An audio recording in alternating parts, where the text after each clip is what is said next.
Hello and welcome to a new episode of Josh's Car Corner and the newest installment of Project Crewman. By the end of this episode, I promise you, the Crewman is going to start.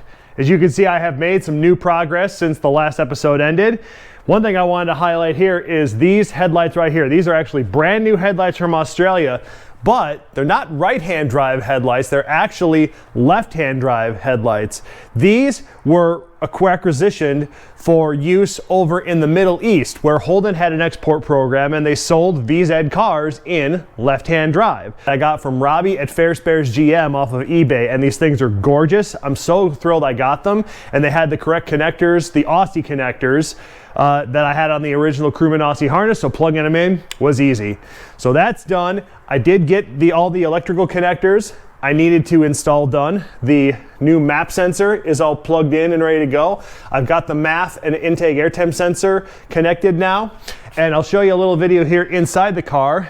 That yaw and lateral acceleration sensor for the stability control that's going to sit on the transmission hump, that is all wired in and installed now. And you can also see I've got the steering rack assembled with the turn signals and all the wiring for the ignition switch and everything. And you can see the SV6 wheel that I got out of Australia that has the factory paddles on it for paddle shift, because of course I'm going to make the 6L do tap shift with this thing, which I don't think any crewman has ever had before. So right now what I've got going on is I've got a battery in here just for testing purposes. So it's sitting in here, and all I'm going to have is power going to the power distribution block. Nothing to the alternator, nothing to the starter. Don't need it right now. What I want to do is power everything up and make sure I've got communication to all of my modules and all my devices. And if I do, I'm going to start doing some programming and linking. I need to link the body control module to the powertrain interface module. And then if that works, I'm going to program my two new Holden key fobs and get those set to go right away. Then after that, if everything is happy, I'm going to link the powertrain interface module to the ECU. Now that is dependent on whether I'm able to see the transmission with my Tech 2 or with HP tuners. If I can't see that, then I've got issues I've got to figure out. Or if I can't see any of the other modules, then I've got something going on with the CAN bus I've got to figure out. But that's what I'm going to get started on right now, getting some of these computers set up. All right, I've got my original GTO cluster in here, and I've got a security light flashing, so that's a good start. That should mean I've got body control module communication. So I'm going to go ahead and turn the key. I imagine it's going to say fuel gauge air contact dealer, but we'll see what happens.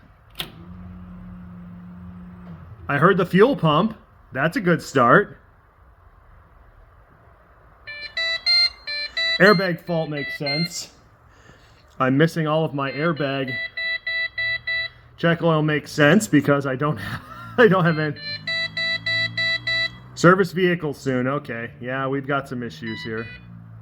Fuel gauge air contact dealer, yeah.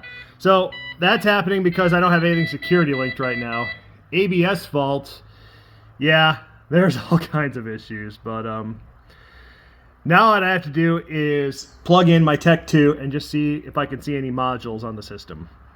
Okay, well, I've been looking through all the different modules on this thing for about 20 minutes, and I've got good news and bad news. Good news is I can see the body control module, I can see the powertrain interface module, I can see the ECU, I can see the ABS module. What I cannot see is the transmission control module. For some reason that isn't working, and the steering angle sensor also is not working. So, and I've got some other things here, like the intake air temp sensor when it's plugged in is reading 152 degrees. So that, I think that is broken. So I did get this MAF secondhand. I had no idea what condition it was in, so it's probably bad. So I got some things to figure out here. TCM being the most important thing. So as you can see, I have definitely got some electrical gremlins to chase, but the most important one is why can I not see the transmission? So something has got to be pinned wrong, or I've got a ground that isn't working, or a power wire that isn't working, so I'm going to have to go under there now, disconnect the transmission connector, get out my voltmeter, and start testing things out and see what has ground, what has power, and what does not. So fortunately, the transmission was an easy fix. Because this was a manual body harness, it never had a fuse in the automatic trans slot, so all I had to do was add one. But I do have a problem, even though I'm reading it right now. I do have a problem where the fused wires are key-on wires, and they need to be battery positive, so I have to find a way to fix that. All right, it's a new day out in the garage with the Crewman, and I have been fixing electrical gremlins that I encountered when I first fired up everything with the computer. So let me turn the camera around here and show you what those things are that I've been working on. So I had 4 issues. 1, the steering angle sensor was not working. Number 2, I realized after talking with a guy in Australia that I needed to wire up a relay for the reverse lights.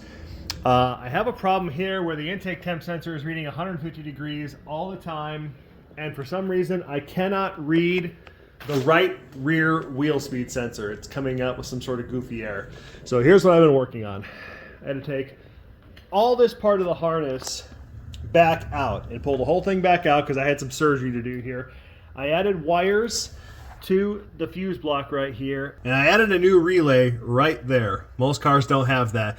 That's my new reverse relay. So I ran wires to provide power and took wires off of the connector right there that would go to the transmission for the reverse wire. So now the way it's going to work is when I throw the car in reverse, the PIM is going to send 12 volts down pin 12, which will trigger the coil side of that relay and put the backup lights on. So that's done. I ran a new power wire to the steering angle sensor, which you can kind of see there, that tag. And now it's got power. So I was trying to figure out how to verify that, but I figured it out with HP tuners. So now I'm recording. Look at that. I got my steering angle. So it's got to get reset to 0, but it is working. So that's 2 problems solved. I still have to figure out the right rear wheel speed sensor, but I think I'm going to find that I wired something wrong at that connector right there. That goes between the front body harness and to the back of the car. So got to disconnect the plug and then pin it out, make sure the wires are going to the right positions, and I'm hoping what I'm going to find is that I don't have a wire on this connector if you're going to the right position. So once I get those things sorted out, the electrical gremlins I can see right now are sorted, and I am one step closer to getting this thing fired up. All right, well, it has been a couple of months since I did an update on the Crewman. Reason is I started a new job and it's had me extremely busy. So the time I have had at home, I've had to make a choice, either work on filming and editing or work on the Crewman. And I really want to get the Crewman done, so I have been sacrificing filming and editing to work on the Crewman. So you're going to be kind of shocked at how far it's come along now. So we're just going to start at the back. You knew all of this was done, but the biggest thing is if you look in here, this car now has brakes. These are actually the brakes off of my GTO. For the meantime, they will do, so they're still the candy apple red, but they're brakes, and the car will stop. The next big upgrade, or update, is the interior. Look at that. It has a dash. It has gauges. They're GTO gauges, but again, they'll work for now. Pedals are in. Look at that. Brand new black buttons for the windows and the door locks, and something unusual for a Crewman, a door lock button. I added that. This is where I'm really excited. So here's the automatic shifter, and look at these buttons. AS, which stands for active select, and PWR, which is power shift mode. So this carpet is actually out of an 04 Pontiac GTO. Amazingly, it fits. There's a little bit of difference back here that needs to be made. There's like a little metal hook that comes up right here, and I have to cut the carpet around that, and I probably have to cut some of this end part off to make it work. But from here forward, it fits perfectly. And this is not perfect carpet, but it's pretty nice. It's got a couple of little stains I might try to get shampooed out, but otherwise pretty good. Now this whole interior is just kind of a okay for now interior. I found problems with all of these pieces because they all came off of old cars and they weren't taken off in the best way possible. So there's broken screw holes and there's broken tabs and there's things like that, but it will work for now. Got the windshield back in. That was actually a chore to find somebody to do it because there weren't any places I could find to do it because they didn't take it out and they didn't want the liability. I've got the VIN plate back in. So you'll remember I had, because I had to swap cowls, had to take the VIN plate off and swap it onto the left-hand drive cowl. Wiper thing is in. Here's where she gets exciting. Check this baby out. I actually got this from a guy in the UK. It's off a Vauxhall VXR 8. But I really wanted to get it because it said LS2 6-liter. They didn't make a lot of these. And I really love these colors, and I really love the way this thing covers the entire engine. But the VXR logo is not going to stay on here. I think that looks a little weird. So I got from Australia the actual LS2 HSV plate that gives all the specs. And I'll get that put in there at some point. Things that still have to happen. The exhaust here under the car, it has to be welded together. I had to get these different mid pipes because the 0506 GTO stuff is different, comes at a different angle than this X-Force kit liked. So these are actually GTO aftermarket mid pipes with an X pipe right there, but they don't quite line up there, and the X-Force system is 60 millimeter pipes and the GTO stuff is 2.5 inch. So there's a 2 millimeter difference. They don't quite line up, so I'm just gonna have a pro get that done for me.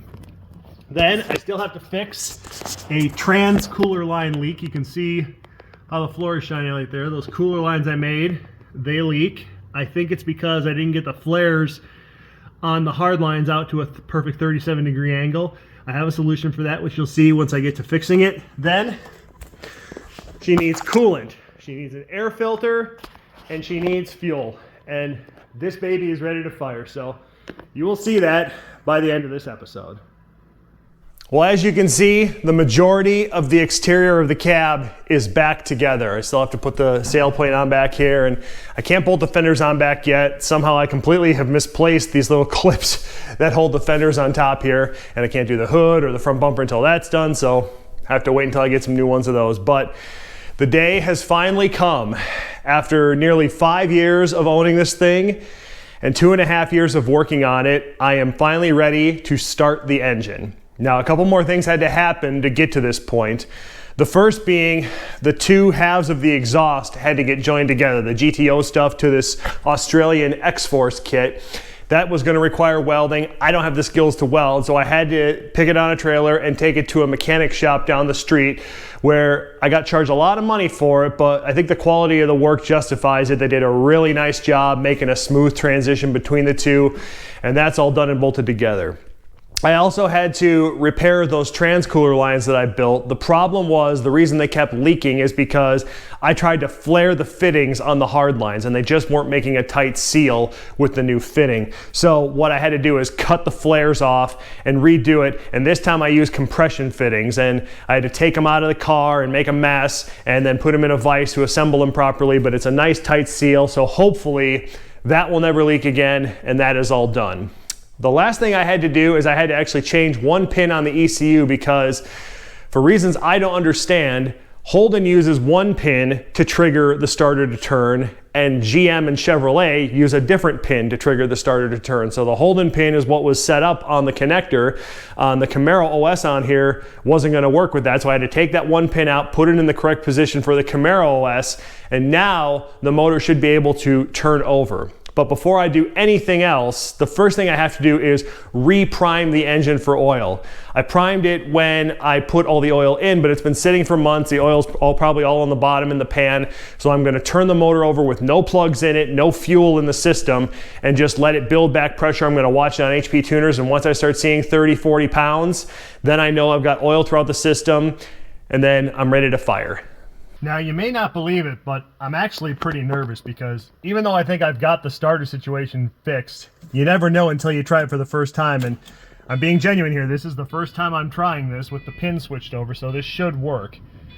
Don't mind the HVAC fans running. That's because these controls are completely busted, and I can't do anything with them right now. I have to get new controls. Here we go. It's not cranking. Why isn't it cranking? Put on the brake? No. It's not cranking. Well, it appears that the reason the engine won't crank is some sort of a computer issue. And I kind of anticipated something like this would happen when I was doing all of the wiring back in the day. So I actually built myself in a workaround, which I just executed. So hopefully now the engine will crank. And if it doesn't, I am going to start to cry. Okay. Take 3 of this thing, set it to record, engine oil pressure. Let's see what happens now. Oh, you've got to be kidding me. Why won't it crank?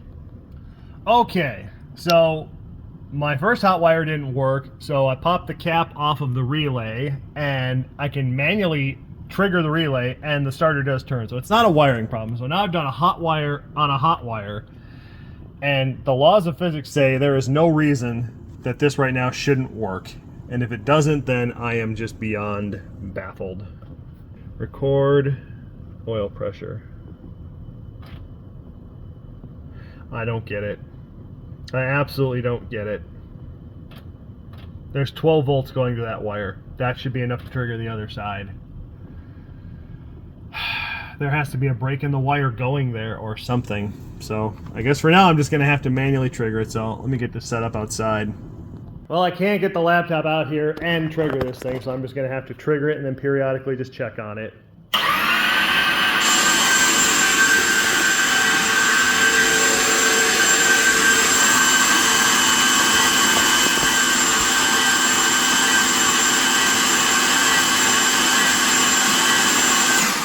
See if I got any pressure.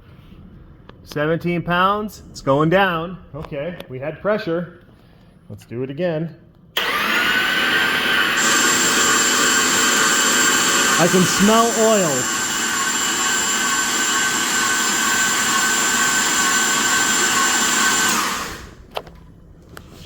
$27, $25, $24 pounds. Okay, so definitely have pressure buildup. Let me see if there's anything leaking there. No, nothing leaking yet. Okay, do it again.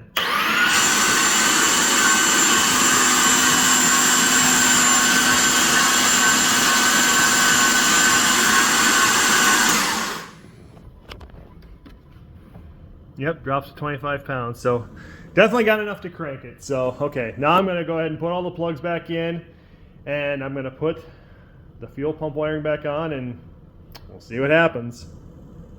Well, I have been working on this all day and finally gotten things working the way they were supposed to.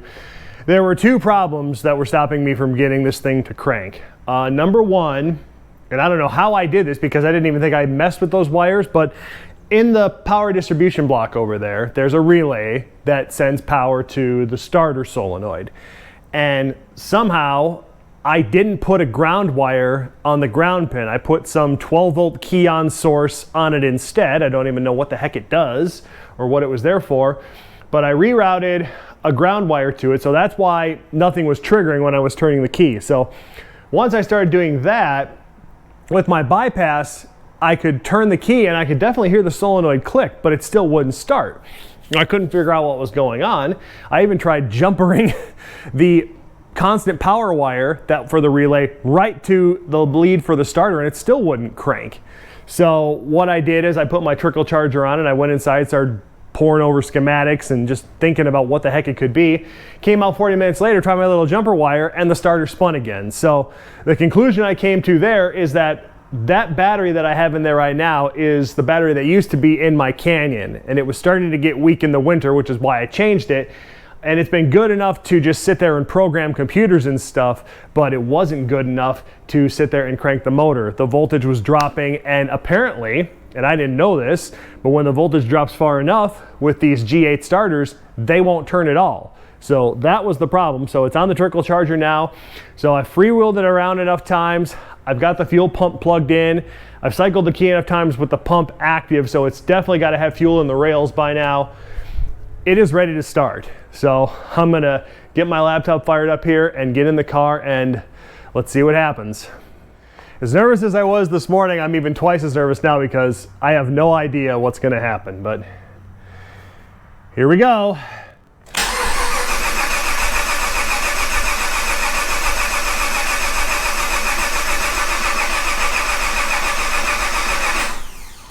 Okay, something is not happy. It's not getting fuel or something. I guess I'll check the end of the rail and make sure there's fuel there. Oh, there we go. All right, we definitely, okay, we have fuel now, except now we have fuel everywhere. So we're gonna let that evaporate a few minutes before we try to start it again. Wow. Okay, fuel's dried. Third time's a charm.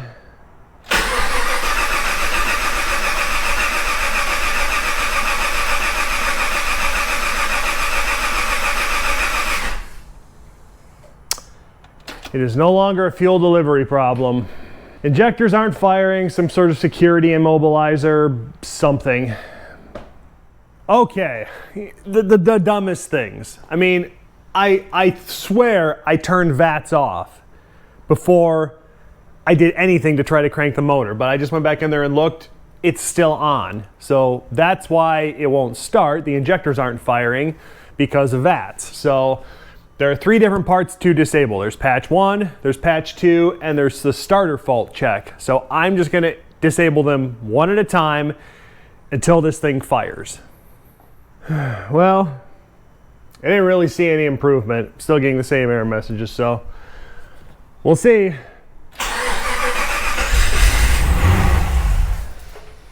Oh my God, it tried to fire.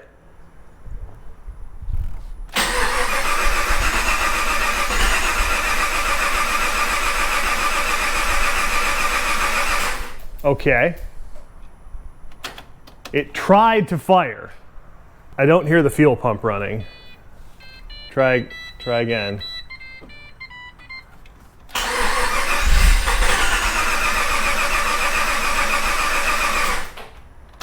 Okay, the fuel pump's not running. Why is the fuel pump not running? All right, I'm gonna save this as tried to start. Do I have to do that starter fault check disable too? I guess I might as well. It can't hurt anything. Fingers crossed. This is the last thing I have to do, I hope. Oh my God. Okay, starter relay check is gone. That is the last thing I can disable. If it's gonna run, and I'm gonna be able to make it run, it's gonna happen right now. Cross your fingers, everybody. Oh! It sounded so good for like a second and a half. It won't run the fuel pump. Damn it! Can I force the fuel pump to run just to get this to happen? I can make the pump run. No, it turned off. I gotta run it at 90, that's right. Or maybe it's at 100. Nope, it keeps shutting off. Well, let's try. Maybe it'll run anyway.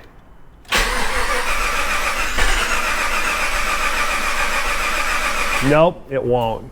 Nothing else I can do to force it to run. It may not run with this computer. I may have to go back to the old one that I know will work, but it's gonna make it harder to make the transmission work because it was never designed to run a 6L80 even though it's an E38. Now, at this point, the only way this OS works is if I get a miracle from the guy down in Australia who told me to run this thing. He's running it in a VY and he made it all work. So there's gotta be a way. There's gotta be something that's missing. So hopefully he can figure it out. Okay, well last night was a disaster, but I've got a new plan. So now, as you can see, I've got another ECU here. This has got the same operating system that the GTO has got, the one that I know works. I've gone through and I've security linked it with the whole car. Everything is happy, even the ABS is happy right now, so there's no reason it shouldn't start. So I'm gonna turn the key on. It's got a stock tune in it, but that should be enough to make it run. Here we go.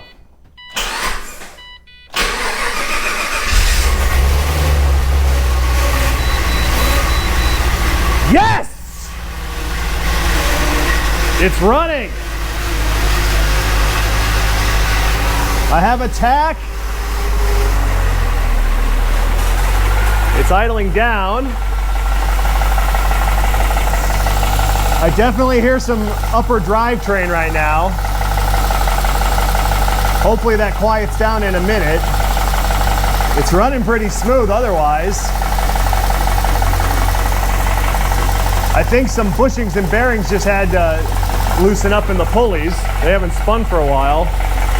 I think I'm gonna fire up HP tuners quick and make sure that I've got good oil pressure. All right. Oil pressure is 36 pounds, which is a lot for idle. Okay, looks like we got some stuff burning off on this side. There's still a top end noise going on that I'm not thrilled with. That's definitely top end sounding. I'll give it some revs and see if oil pressure helps that.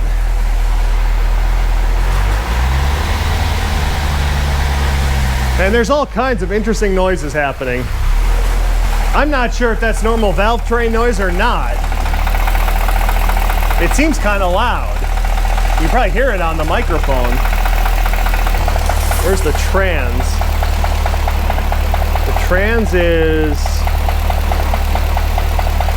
well off the bottom of the dipstick, so the trans needs fluid.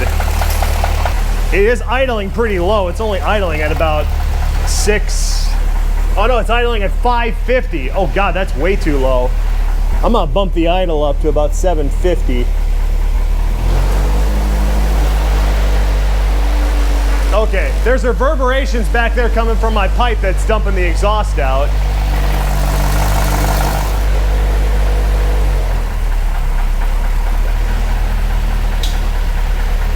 Temps up to 192. All right, I think I'm gonna put fluid in the trans and start to get that up to the proper level.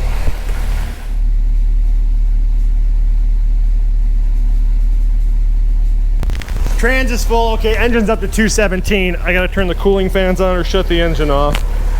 Cooling fans, cooling fans. There we go.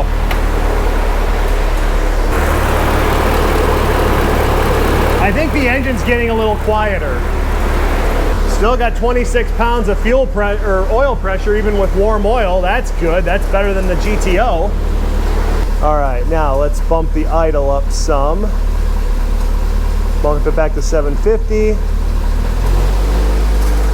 Engine temps at 194. Okay, I'm gonna take it up higher. Take it to 800. Okay. That canceled the harmonic back there. All right, 850.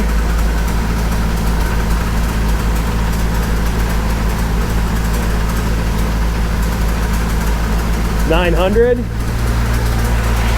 Whatever's burned off is burned off. That's probably it. All I can get out of it is 900. But I still got 28 pounds of oil pressure at 900 RPM. All right, I'm gonna turn that off. I'm gonna get in and give it some throttle myself.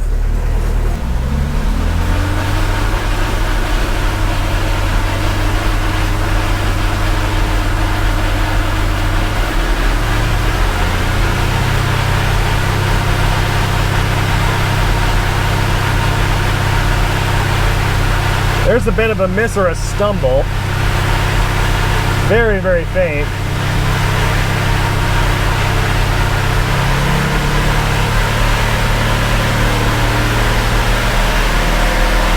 That's 2,500.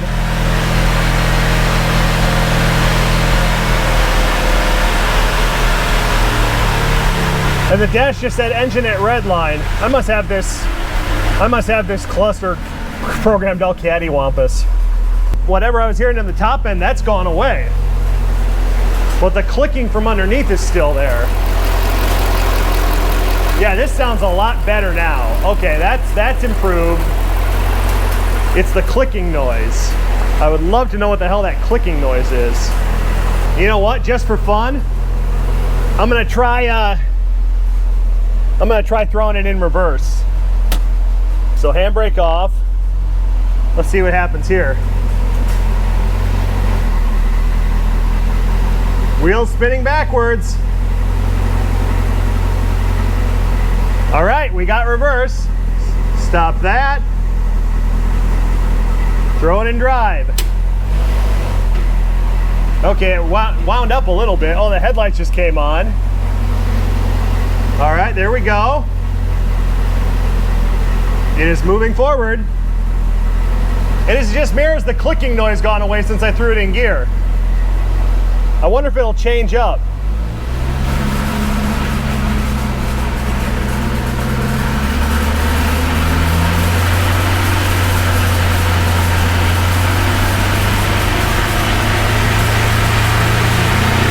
It's not going to change up. I know for a fact that the TCM is not talking to the ECU right now. I know that's not happening. But the wheels are spinning.